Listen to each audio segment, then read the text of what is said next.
Welcome to part 2 of chapter 4, cell structure chapter. Here we're moving on, learning more about different parts of the cell. And I've chosen to do it this way because I need to be able to point to specific structures with my pointer. So I made it really big here, and it's hard for me to do when I am in the video the way I normally am. So we'll see how this works. All right, so previously we talked about nucleus and ribosomes as two very important parts of the eukaryotic cell. Next is the discussion of the endomembrane system. So this is several membranes of different cellular organelles throughout the cytoplasm that work to divide the cell into several compartments. So membranes of different parts of the cell are said to be in this endomembrane system because those parts that are in the system have membranes that are either actually physically connected, like fused to one another, or they exchange parts of themselves with each other. And this will make a little bit more sense as we look at examples. So the members of the endomembrane system in the eukaryotic cell are the nuclear envelope. Remember, that's the double phospholipid bilayer, meaning there are actually 4 layers of phospholipids that surround the nucleus. That's called the nuclear envelope. The rough endoplasmic reticulum and the smooth endoplasmic reticulum, very similar organelles but have very different functions.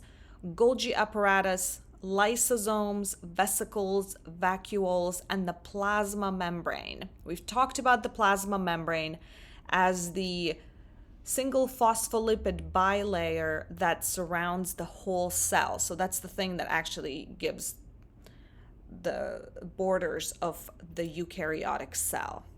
So let's look at this cartoony version drawing of the generic eukaryotic animal cell. Here is that nuclear envelope.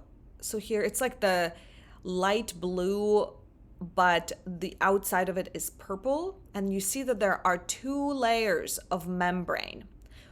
As a reminder, when we say membrane in biology, that means 2 layers of phospholipid molecules that are organized tail to tail.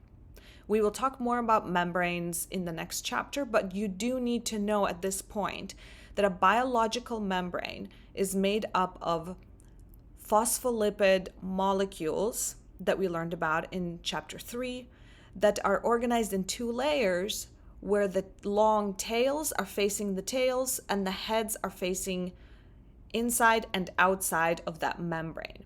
So each one of these light blue lines is representing that phospholipid bilayer, or those 2 layers of phospholipids. So there's one double layer of phospholipids here and another double layer of phospholipids here. Okay, we're now moving on from talking about the nuclear envelope to this next structure, this kind of like a maze of membrane, and this is called the rough endoplasmic reticulum, sometimes abbreviated as RER, rough endoplasmic reticulum. As it's trying to be shown here in this diagram, the nuclear envelope, the outside phospholipid membrane of the nuclear envelope, actually buds out and starts into making the rough ER. So they're actually connected, like physically, even though they're different colors here, they're not different. They are the same kind of phospholipid double layer as it was on the nuclear envelope. It just continues. It pinches out right here and continues. So those 2 membranes are completely connected. In fact, Maybe if there were aliens trying to come up with a way to name this, they would have named these two things the same thing. But the reason why we give them different names is because this light blue section, the rough ER, has a completely different function from the nuclear envelope, and it does have a somewhat different structure. So let's look at that. Endoplasmic reticulum, there is rough and smooth. The one we were just looking at that was light blue, maze-like, that is connected to the nuclear envelope is called rough endoplasmic reticulum. The reason why it's called rough ER is because it has a lot of ribosomes, the little protein makers, parked onto the surface of the rough ER.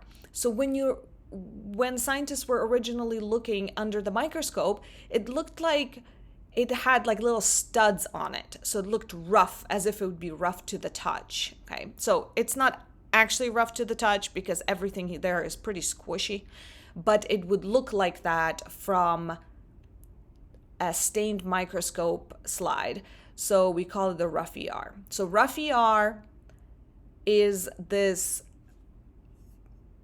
blue, light blue. It's not actually blue. In this picture, it's blue. It's studded with the lots and lots of ribosomes, the protein maker machines. As you can see them, these tan dots. Notice there are actually also ribosomes on the outer part of the nuclear envelope as well. Okay. The main function of rough ER is to synthesize proteins, and specifically it's to synthesize proteins that are to be secreted. Okay, so we learned that it is the actual ribosomes, those little tan studs, that build the proteins. That's correct. So if I were to ask you what builds the proteins, you should say it is a ribosome. However, if that protein is going to be secreted out of the cell, so it's made for a neighboring cell in the multicellular body, or for a cell somewhere far away in a multicellular body, so the protein has to be secreted like it does out of our pancreas, then the proteins that are made by the ribosomes go into one of these pockets from the ribosome into one of these inside areas, which are called cisternae, and there they are finished being created. They're modified and they're folded and they're packaged to be secreted out of the cell.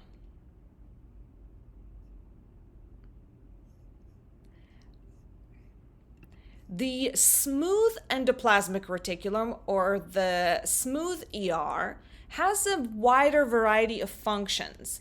What you need to know about it for now is that this is where the cell makes their lipids, so this will include steroids that are necessary for making hormones, right? As we learned about in the previous chapter. Smooth ER also stores calcium ions. This is important for muscle cells that require calcium ions in order to contract. And it's important for detoxification. So what that means is that there are proteins in the smooth ER that can detect toxins in the cell, and they grab that toxic molecule and they do something to it, often sticking a hydroxyl group in order to make it less toxic. So sticking a hydroxyl group makes a molecule more water soluble, which means it is easier to flush it out of the body. Okay, there's a lot of smooth ER in the liver cells because liver has many functions. One of them is to detoxify your body, right? So people who abuse alcohol have livers that are unhealthy because they end up being overworked for this function of detoxification. The ratio of smooth and rough ER depends on the cell's function. So cells that are tasked with synthesis of proteins that are to be secreted will, like pancreatic cells, have a large ratio of rough ER. They just have a ton of it. Whereas cells that synthesize lipids or detoxify, they have more smooth ER. So that would be liver cells or testes and ovaries, which make hormones, and those are sex hormones, are made out of steroids, so they are lipids. Okay. Notice here that the membrane that makes the rough ER just continues on and buds out to become the smooth ER. Remember again that when I say membrane here, it is a phospholipid bilayer, and that is like a little fat bubble that has space on the inside, because phospholipids are lipids. So this is not an exact analogy, but think of a little oil bubble that is on the top of your soup, and then there's a bigger oil bubble around it. They can connect, right, with like a skinny part in between them. And that's how the phospholipids are connected. Of course, these structures are more stable than the random fat bubbles floating on top of your soup. So they just don't just like constantly change their shape, but they are flexible and they can change their shape. Your cells can continually build more or less rough ER or smooth ER as is necessary. Okay, so you need to know that both the smooth ER and the rough ER are made out of the membrane, which is itself phospholipid bilayer.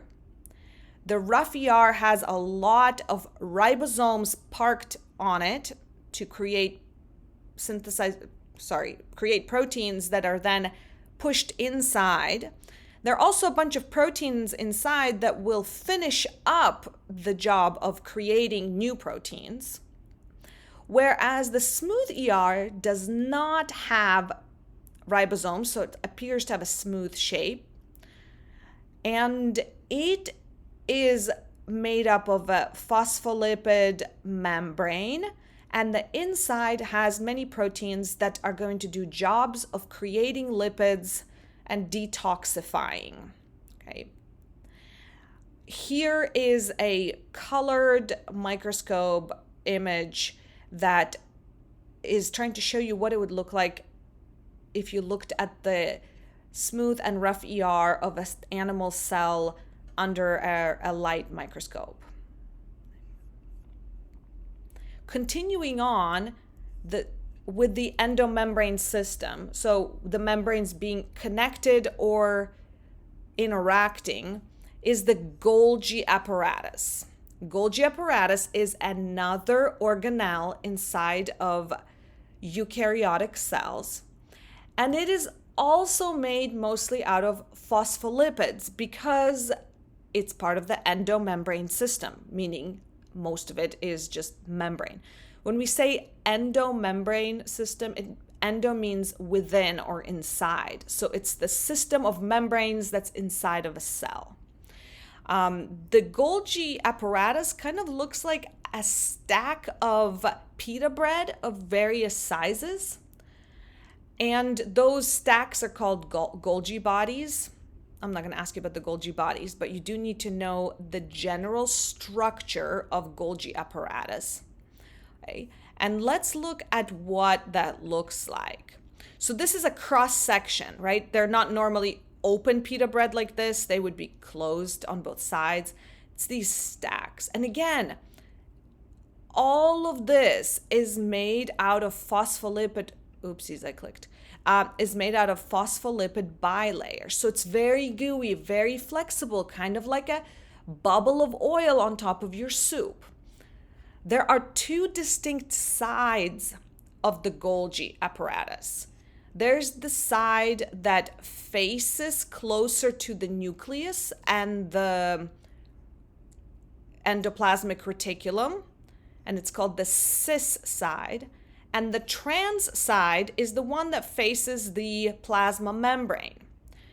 Now, the main function of Golgi apparatus is to prepare things that are going to be secreted out of the cell, so proteins or lipids that are going to be secreted outside of the cell. It packages them and puts little labels on them as if to tell the outside of the cell world where this package is supposed to go. And the way that it works is really cool, and I'm going to show you here. So again, this is a cross section so we can see what's going on the inside. Light blue right here is the rough ER. So in here, proteins are synthesized to be secreted out of the cell. So let's say it's insulin protein that is being made in the pancreas. So it was probably put together on one of these ribosomes, this tiny tan or brown circle thingy that was parked on the rough ER. But then as the protein was built out of the amino acids, it got shoved into the cisternae or into this middle part of the rough ER, where the proteins that are already hanging out in there finish creating the correct 3D structure of the protein that we're making, insulin, and it's shoving a bunch of copies of that insulin to the side. Because this right here is made out of very flexible phospholipids, like a fat bubble, it can just bud out. Okay, so imagine you have a giant bubble of oil on top of your soup in a bowl floating around. You can actually experiment with this if you have fatty soup sometime soon. You can grab like a spoon or a fork and just kind of pull on the edge of that bubble. And what are you going to get? You're going to get one tiny bubble of fat separating from the bigger bubble. Can you imagine that happening?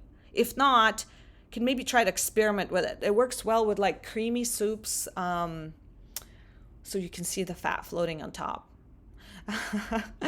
Anyway, so once the proteins are finished being synthesized inside of the rough ER, the fatty phospholipids bud off and create a transport vesicle, which is it's like a tiny fat bubble, but with space inside for things. It's like a little package.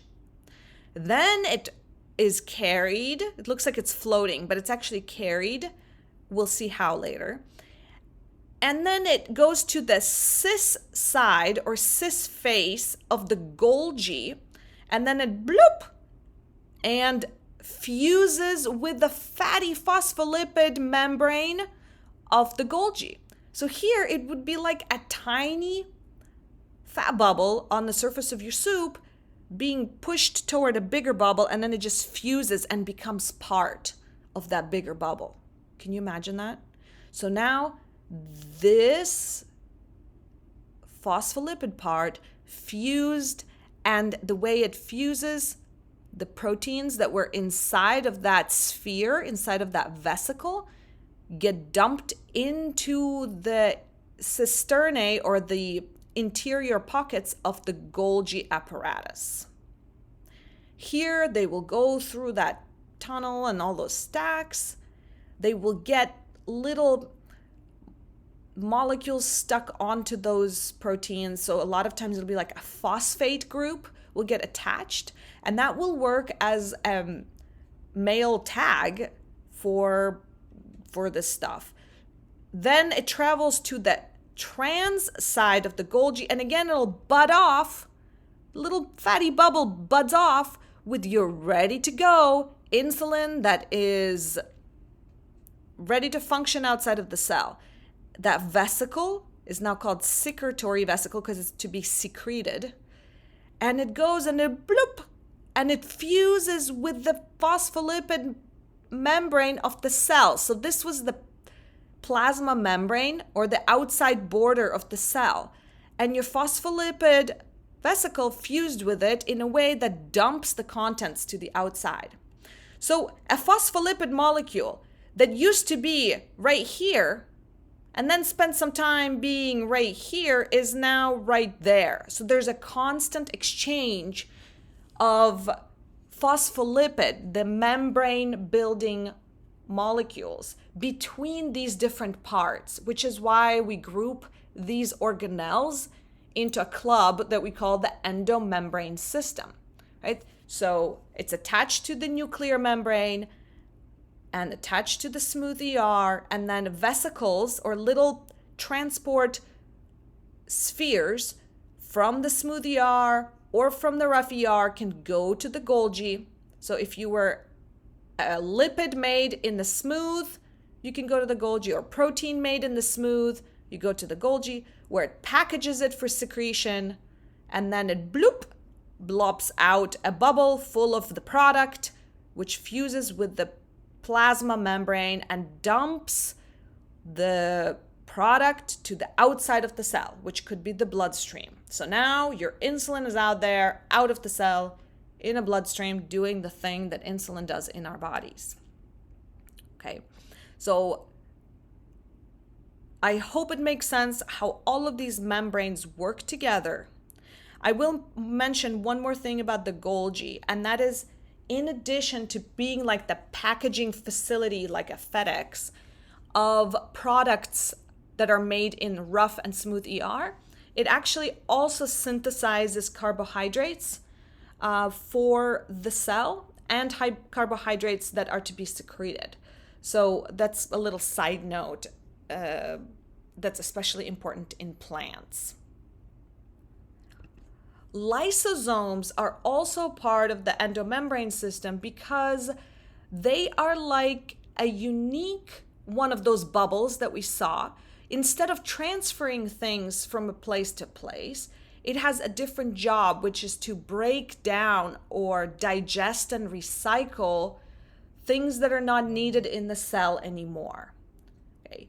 The lysosome is made by the Golgi, so it buds just like this, it buds from the Golgi, but it doesn't work to go out and secrete stuff.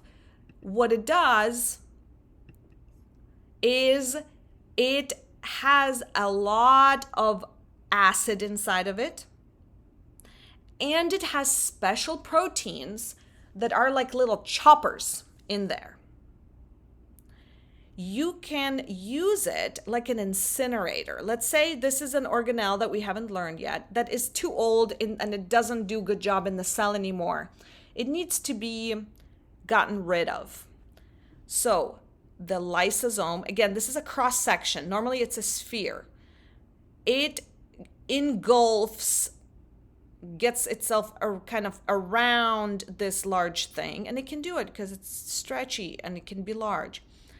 And the acid, as well as the chopping proteins, will take this organelle and break it into pieces.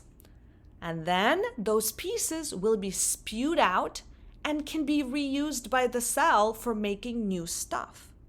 And this is one of the kind of extreme examples of how having these compartments is like that example of having an oven where you can bake your cookies, whereas if you didn't have an oven, you couldn't just heat up your whole house to that hot temperature. So here, the interior of the lysosome is dangerous because it breaks things down. It like deteriorates things. It incinerates things with its acid and chomping proteins. So you don't want that stuff on the inside to just be, all around your cell. It'll just start chomping everything down that it's useful to the cell. So it can have all the digestive stuff inside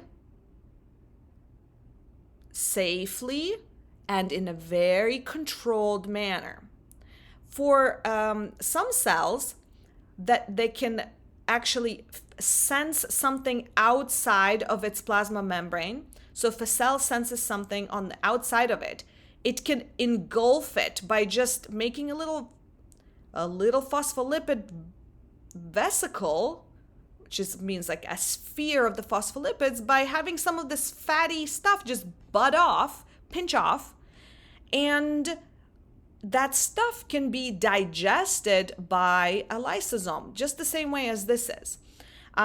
This is actually how amoebas and lots of other single-celled eukaryotic organisms eat. You just engulf little organic particles and then you break them apart into small monomers, and then you spew those out and you can use them to do work inside of your own cell. But even in our bodies, this system is useful. Our one kind of white blood cells in our body kind of crawls around the blood, and it can sense things that are not supposed to be there. Debris, bacteria, whatever is not supposed to be in your bloodstream, and it can slurp it into a bubble by pinching its own plasma membrane around it.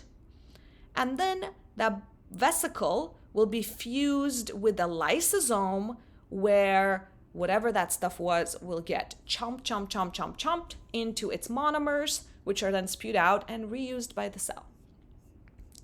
So that's lysosome. There are other microbodies, so similar working spheres that are made out of phospholipid membrane, double layer, to make that bubble or that sphere. And then inside it has various different proteins. So lysosome has chomping proteins and acid, whereas peroxisomes, they have enzymes, which is a kind of proteins that are to break down fatty acids. So it's for breaking down of certain things. Okay. You don't need to know a lot of details about it, but we will mention peroxisomes in a future chapter, so I just wanted to introduce you to it. Vacuoles are very similar to vesicles. So remember vesicles? All these little transport vesicle, secretory vesicles, so the thing that's about to be secreted. So vesicles are often small, they fuse with other membranes, and they're like a transition sphere made out of phospholipids. Whereas a vacuole is a permanent bubble with various functions. Our cells do not have vacuoles, but plants and protists, so other eukaryotic organisms that are not fungi or animals, have them as well. So for example, here is a vacuole in a plant cell. They are usually super huge. If you look at a plant cell under microscope, it usually looks like it's completely blank for most of it on the inside, like it looks just empty. The reason why it looks like that under a simple light microscope is because you have this giant vacuole. So the edges of it are made out of phospholipid bilayer. It's a giant three-dimensional blob. And it's used for storage of different things. And in a central vacuole is generally for storing water in a plant cell. That's why you can't see it in a light microscope, because light shines straight through it and just looks like it's empty. Okay, but vacuoles are used for storage. They're used like for a bunch of water that single-celled organisms can squeeze out and use that to propel themselves to move around watery environments. So that's pretty cool. You will see some of those in lab at a later time. Okay, that was it for the endomembrane system. Remember, endomembrane is internal membrane system of the cell, includes all of these structures because all of their membranes or all of their borders are made out of phospholipid bilayer, so double layer phospholipids, tail to tail, in a way that is either connected, like nuclear envelope to rough endoplasmic and to smooth endoplasmic, or they bud off, like pinch off of one another and exchange parts of the membrane with one another, like in rough, smooth, endoplasmic reticulum, Golgi, lysosome, vesicle, vacuoles, plasma membrane. Sorry, vacuoles do not exchange, but the others do. Okay, That's it for the endomembrane system. And now we're switching gears to talk about parts of the cell that are involved in energy handling. Mitochondria are found in all eukaryotic cells. So protists, animals, plants, and fungi all have mitochondria. Most of our cells have several mitochondria or even many mitochondria. Mitochondria can come in various shapes, but we generally show them as like a sausage or oval. They can be also round. They are bound by two double phospholipid bilayers or two membranes, and they process most of the energy in our cells. Let's look at their structure first. Okay, here is a cross-section of mitochondrion. So a single is mitochondrion, plural mitochondria. Okay, so this right here is representing a phospholipid bilayer. So one biological membrane is just like a big bubble, like we have seen in vesicles and vacuoles and the plasma membrane. Very similar. On the inside, you have another spherical-ish membrane, but it's shoved in such a way that it creates a lot of folds, and we call those folds crista. One fold, plural, is cristae. You can imagine it's like you have a small Ziploc bag with a giant garbage bag inside. So it had to be all folded and has a bunch of folding in areas on itself. Something cool about mitochondria is that they have their own DNA.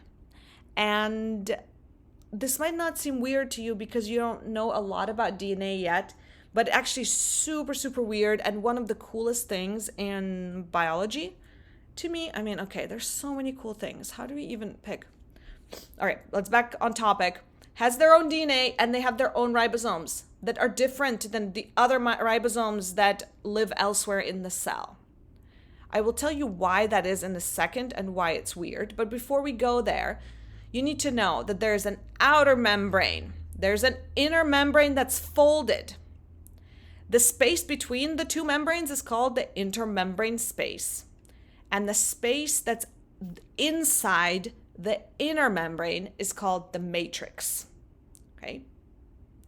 The reason why it's important is because mitochondria process the energy that we get into our cells, usually in the form of sugars. So if you have a glucose, you cannot use the glucose to do any work or anything useful in your cell by itself.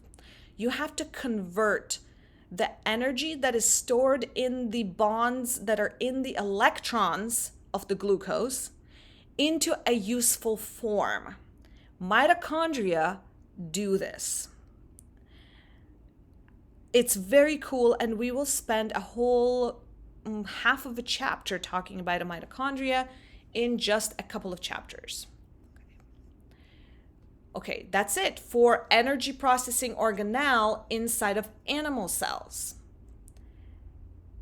Again, these are also present in fungi, protists, and plants, but plants have both mitochondria and chloroplasts. I'm going to say it one more time so you write this down and so you can answer this on the test.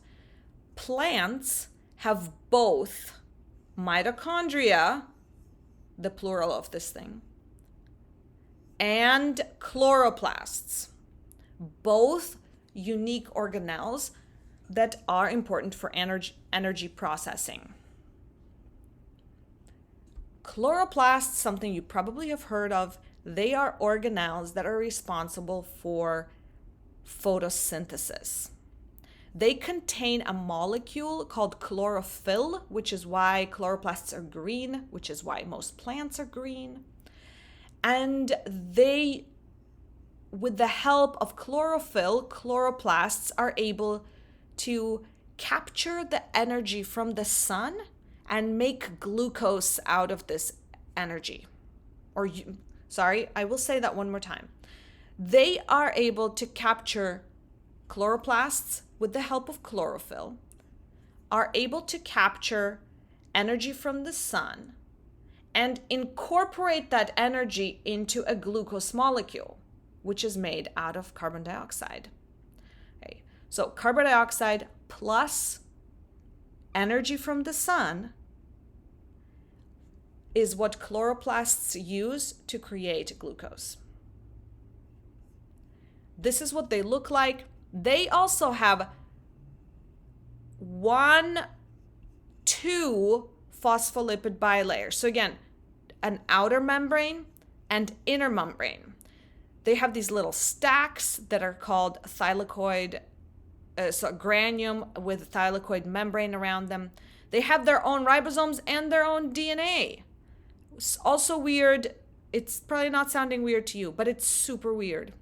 I'm not going to ask you a lot of questions about the chloroplasts because we are focusing on you going into the health professions for humans or other animals, and therefore you don't need to know a lot of details about photosynthesis. But you should know what the function of a chloroplast is and the fact that it has 2 membranes, has its own DNA and its own ribosomes. And here's why both of those things are weird. The leading scientific theory about mitochondria and chloroplasts is called endosymbiosis theory.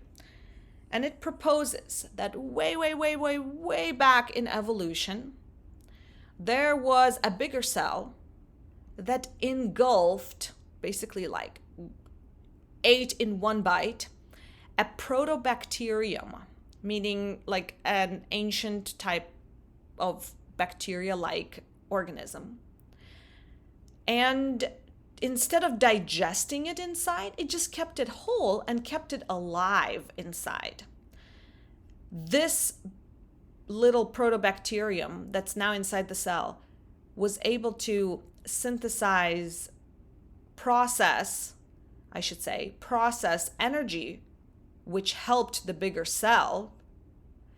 And the littler engulfed prisoner also benefited because he was getting totally steady supply of food, shelter from predators, etc. So you just have this cush life, but you're providing the energy molecules that you process for the bigger cell. And they lived together for so long, meaning every time this cell had to reproduce, it also reproduced this inside. And so there are many millions of generations of this, to the point where they become so codependent they cannot exist without one another. And another one of those engulfing situations happened when a cyanobacterium, so a photosynthesizing bacterium, was engulfed. This happened to plants. It did not happen in animals. And the reason why it's pretty certain that these guys, chloroplasts and mitochondria, once upon a time, billion or more years ago, was its own individual, separate, bacteria-like organism, is because the DNA that's inside of both of these organelles now is extremely similar to the DNA of all bacteria that exist today. Like, it looks the same as bacterial DNA. And the ribosomes in there, they're not the type of ribosomes that our cells have on the rough ER or on the outer surface of the nuclear membrane, or the ones that are free floaters. The ribosomes are like the ribosomes in modern day bacteria. So the whole thing is really cool. There's a lot of research about it to support it, and it's one of the most fascinating things to me about cellular biology. Okay. I'm going to ask you very briefly, what is the endosymbiotic theory or endosymbiosis? It's that today's eukaryotic organelles, mitochondria and chloroplasts, evolved by symbiosis. Sym is together, bio is to life, sys is the process. So process of living together arose from two or more cells that used to be separate but ended up together for so long that they're inseparable now and cannot survive. Mitochondria cannot survive outside of a cell anymore. Neither can chloroplasts. Okay, so that is it for the energy producing organelles, mitochondria, and chloroplasts. And I should point out that this is a common sentence, energy producing, but it is actually not accurate. I should say energy processing organelles, mitochondria, and chloroplast. Energy processing organelles, mitochondria, and chloroplast. One of them, chloroplast, is able to capture energy from sunlight and therefore build glucose molecules out of sunlight energy and carbon dioxide, while mitochondria are able to take glucose and break it down in a way that makes it into useful energy for the cell, a process we will talk about in details later. Okay, we're going to move on to the cytoskeleton. Remember, cyto means cell, skeleton is the skeleton of the cell. Not made out of bones, but it's made out of fibrous proteins. What does it mean when you say fibrous proteins? It means a ton of proteins stuck together to create a long fiber-like structure. So just like a thread-looking thing made out of proteins. So a cytoskeleton is a network of protein fibers. Think of it like a bunch of really strong ropes that are found in all eukaryotic cells in order to support the shape of the cell, keep the organelle in fixed locations, and it's also useful for transport. I will show you in a second. The system is extremely dynamic. So it's not like our skeleton that's more or less fixed. These ropes, so to speak, of protein that make up the cytoskeleton are constantly being built in one place and taken apart in another place, and elongated on this side and shortened on the opposite side, constantly changing. There are 3 types of fibers. So 3 long types of protein structures: microfilaments, microtubules, and intermediate filaments. I'm going to show you the diagrams and tell you about them. You can go back to the slide after pausing if you want to write down some of these notes. Okay, so this is showing us a portion of a cell. This at the bottom is representing the plasma membrane, which is also called cell membrane sometimes. Here, what's this blue thing? Come on, we just talked about it. Yes, rough ER, because it has ribosomes stuck on it, and it's like these flattened structures, tubey structures. Okay, here's a mitochondrion, cross section of this, and these fibers, which is, when you say fiber, it means it's like rope shape. So anything that's fibrous, it means it's long and skinny shape. There are 3 of them. The first one is called a microfilament, and it's like 2 pearl necklaces twisted around each other. Each one of these is identical. They're called actin proteins. This is an actin protein, this is an actin protein, this is an actin protein. So millions of actin proteins connected in this shape. Okay, so these are the skinniest of the 3 types of cytoskeletal structures. The fattest one is called a microtubule because it's a tube. It's hollow on the inside, Each one of these circles is representing a different protein. The dark green ones are all one type of tubulin, and the other is a different type of tubulin proteins. Okay, so alpha and beta tubulin. All you need to know, it's made out of tubulin proteins that are structured to create a tube. Okay. And the third kind is actually called intermediate filaments. They're mostly present in animals only and only in some cells. And they're really strong and they're a lot less dynamic than the other two. So these guys are almost permanent. It's hard to take them apart, lengthen them, shorten them. All of that is hard to do. Whereas both of the other microtubules and microfilaments or actin filaments, two names for the same thing, actin filaments or microfilaments, are very dynamic, easy to take apart and put back together. We will come back to talking a little bit about these at a later time. Centrosomes are made out of microtubules and they organize microtubules. Hard to explain at this point because we have not learned anything about any of this stuff, but I'm going to introduce you to the fact that they are microtubule organizing center. And most likely will not test you on this, but I want you to be familiar with the term so when we revisit it in chapter 9, I believe, you are not hearing it for the first time. So associate centrosomes with these green tubes, okay? Now, for cell movement, organelles are necessary. And I should say, for cell movement, cytoskeletal structures are necessary.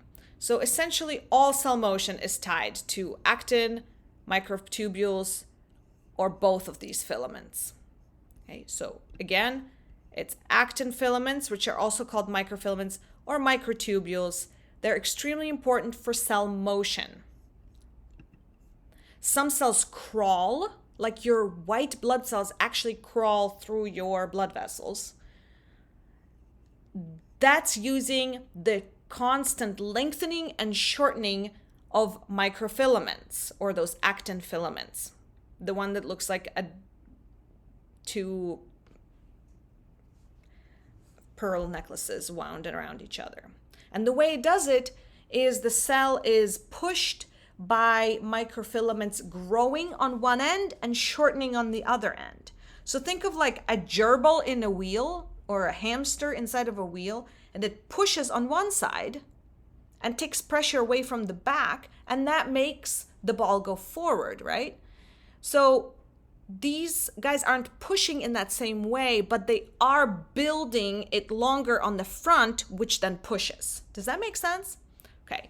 Flagella and cilia. We saw flagella in the picture of, it's like a long tail on that bacteria at the beginning of this chapter, just usually a one long tail. In human cells, there's a flagellum, which is a singular for flagella, that's obvious on only one cell type, and that's the sperm. But we used to have flagella on many more cells, and you can see the remnants of that in several places. So you don't need to remember that, but flagella are super important for motion of sperm, and they're really important for motion of many other organism types that live in watery environments. Cilia are like little hairs on the outside of the cell, but they're not actually something stuck to the cell. They are the protrusion of cytoskeleton from inside. Okay, this is how I'm gonna have you imagine that for both flagella and cilia.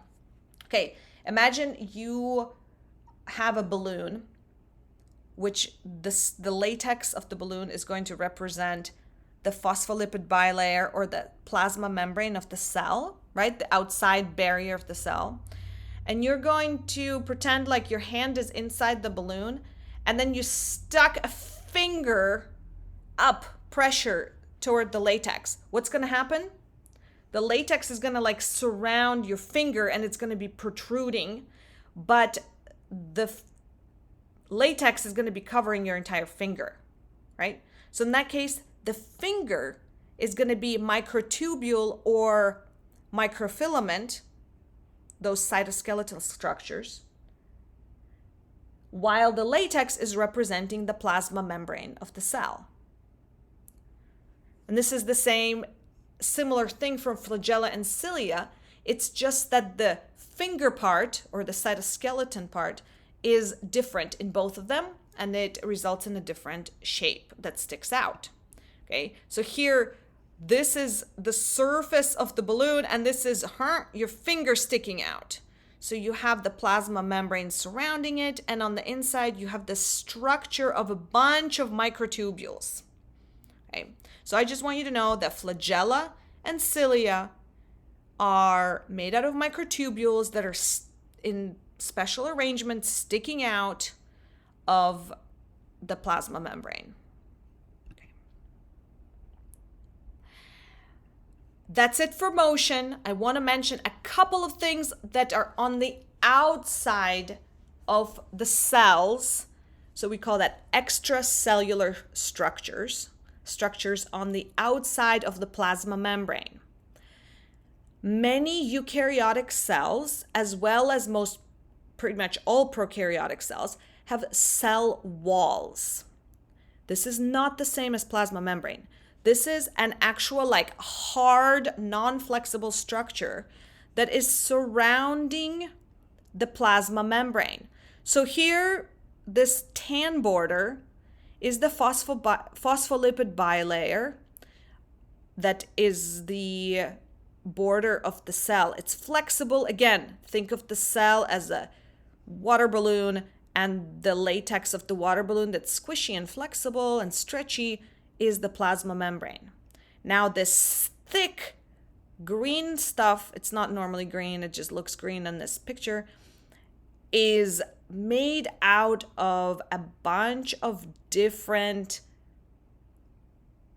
carbohydrates mostly that surrounds it. It's a hard structure. It's not flexible. You can't just like push on it and have it easily give. That's a cell wall. Okay. There's a lot of complexity to it, and it differs between fungi. Remember, in fungi, cell wall is made out of chitin, that carbohydrate. In plants, it's made out of a different carbohydrate. Prokaryotes, so bacteria and archaea, have a different cell wall.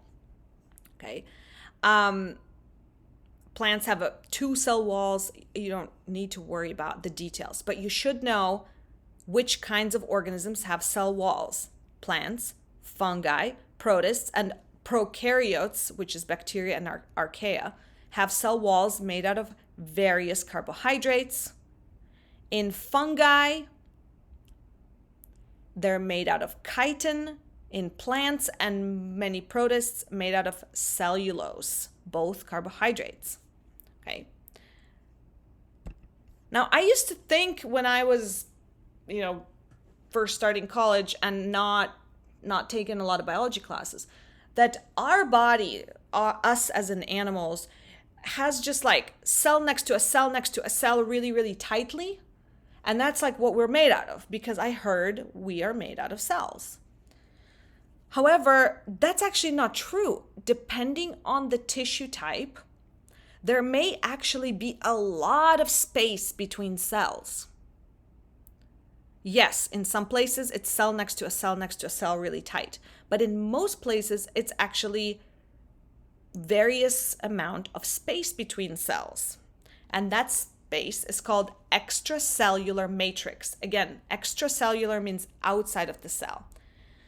And the reason why this extracellular matrix is important is because we do not have cell walls and cannot protect our cells on the outside very well. So Our cells secrete a bunch of goo, and it's watery, made with a lot of glycoproteins, so proteins with sugars attached.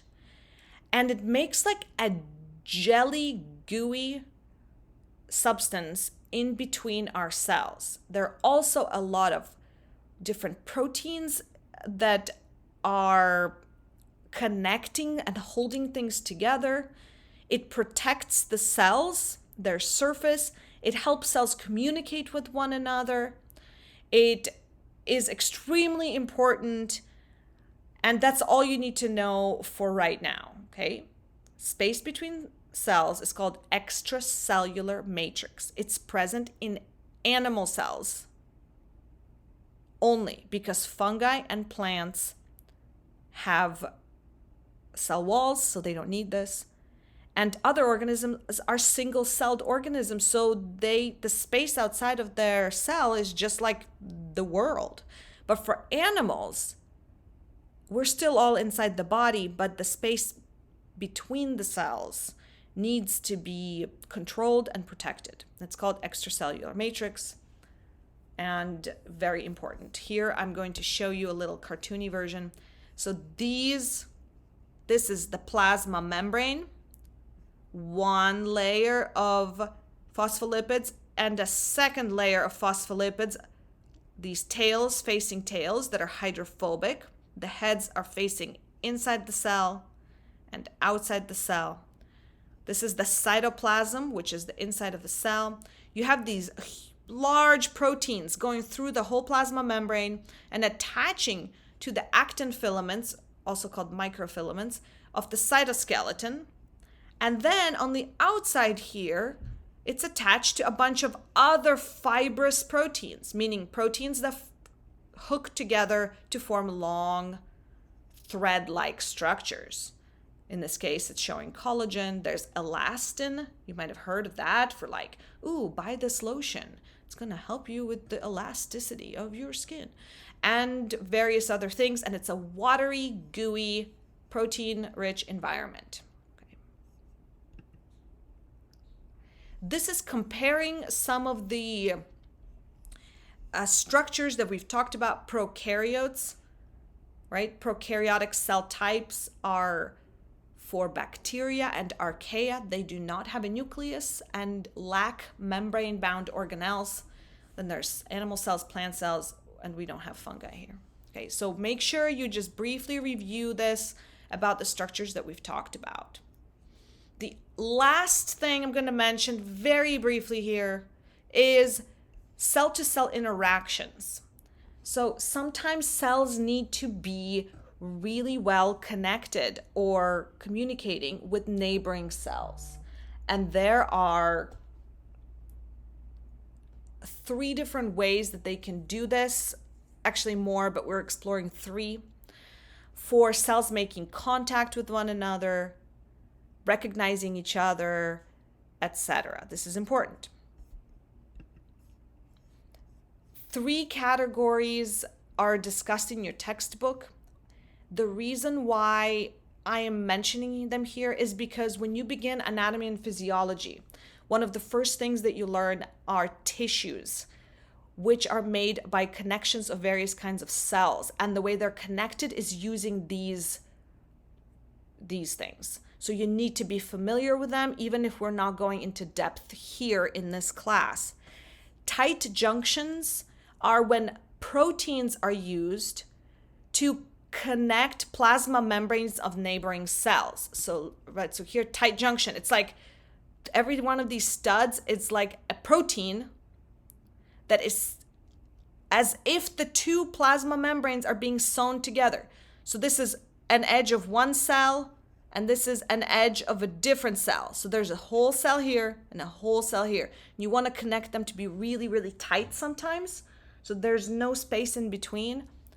And imagine like your sewing machine and you're going and quilting in between to keep them tight. This is especially important for tissues that need to form tight sheets like your skin. Okay. The second is anchoring junction. It's where a cytoskeleton of one cell attaches mechanically to neighboring cells. So let's look at an anchoring junction. Here are two cells, and you don't want to sew the whole membrane together, but it's like a Velcro in between. And this is one of the cytoskeleton structures, like microtubule or microfilament, that goes through here and in between and into the other side. Okay. And lastly is communication junction. And this is actually more of a tunnel than a gluing things together. So when you want to have a chemical or electrical signal go from one cell to another. So that means you want to actually be able to move electrons from one cell to another, or ions or other chemical entities. Okay, so here you see it's like a tunnel that goes from one cell to another cell to easily bulk flow substances through. And that's it for our tour of the cell. I know there's a lot. Create yourselves tables and charts so you can keep this information straight. I wish you luck.